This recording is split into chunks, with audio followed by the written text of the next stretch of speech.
Praise the Lord. 8ஆம் சங்கீதம் 4ஆம் வசனம். மனுஷனை நீ நினைக்கிறதற்கும் மனுஷகுமாரனை நீர் விசாரிக்கிறதற்கும் அவன் எம்மாத்திரம் என்கிறேன் என்று சொல்லி தாவீது கர்த்தரை பார்த்து கேட்கிறார். பிரியமானவர்களே, நம்மை சூழ்ந்து நிற்கிற இந்த உலகத்தில் உள்ளவர்கள் எல்லாரையும் பார்த்து என்னை நினைக்கிறதற்கும் என்னை விசாரிக்கிறதற்கும் ஒருவர் இல்லையே என்று கவலைப்படாதிருங்க. மனுஷருடைய அன்பு மாறி போகும். அவருடைய காரியங்கள் எல்லாம் நம்மிலிருந்து வேறுபட்டு காணப்படும்.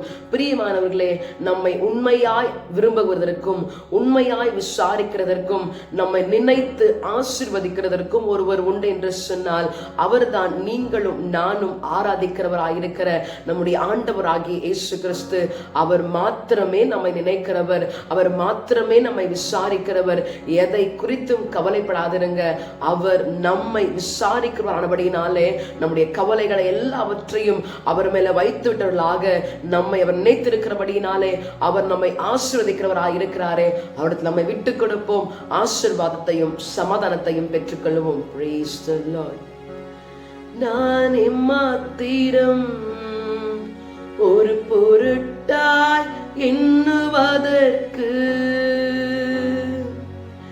காலைதோறும் கண்ணோக்கி பார்க்கின்றீ, நிமிடம் தோறும் விசாரித்து மகிழ்கின்றீ. உமக்கே ஆராதனை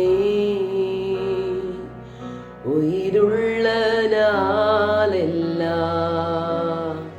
ஆம் ஆண்டவரே, நீர் எங்களை விசாரித்து நீர் எங்களை நினைத்து ஆசீர்வதிக்கிறபடியினாலே, சமாதானத்தை கொடுக்கிறபடியினாலே உமக்கு நாங்கள் நன்றி செலுத்துகிறோம். இந்த நாளிலும் இப்படிப்பட்ட கவலையோடு கூட பாரத்தோடு இருக்கிற உமது அடியார்களின் பேரிலே ஆண்டவரே உம்முடைய நினைவுகளை நீர் வைக்கும்படியாய் ஜெபிக்கிறேன். நீர் விசாரித்து நீர் ஆறுதல் செய்து ஆண்டவரே உடைய உள்ளத்தை மகிழ்ச்சியாக்கும்படியாய் விட்டு கொடுக்கிறேன்.